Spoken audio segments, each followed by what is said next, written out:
We need to talk about Katsuhiro Harada retiring from Tekken. Yeah, so if you haven't heard, the godfather of Tekken, Katsuhiro Harada, has formally announced his resignation yesterday, saying after 33 years, he is calling it quits with Bandai Namco and Tekken. So first things first, I want to say thank you, Harada. Your games have been with me throughout my entire life. Ever since as a kid playing the original Tekken Tag, that was the first game that I actually really got hooked on, that I found myself playing. I found my first ever fighting game main in Harang, and just some random guy in a cool martial arts gi with red hair. And I have played every Tekken game ever since, from Tekken Tag to the random Tekken Advance, and even Tekken Revolution, which really wasn't that good, but it was fun enough to play. All the games that Harada has had a hand in, I have always loved and appreciated.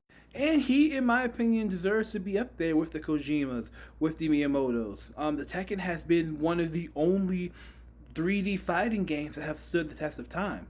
There has never really been a genuinely bad Tekken game, and I will stand on anything. Even Season 2 was not that bad of a game. I even remember seeing Soul Calibur 5 and finding Harada as a hidden character in Quick Battle. That was so cool. He has been with me in my fighting game journey ever since I was a kid, and he has had a huge hand in my favorite character designs, what I think makes a good character.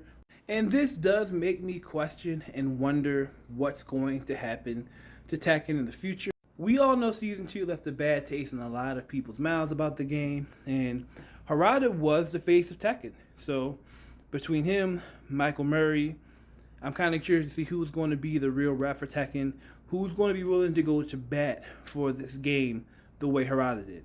So, even probably at its lows, Harada was always standing and fighting for Tekken. And in a day and age where we're kind of losing the devs that go and interact with their community the way he did, it's a lost art.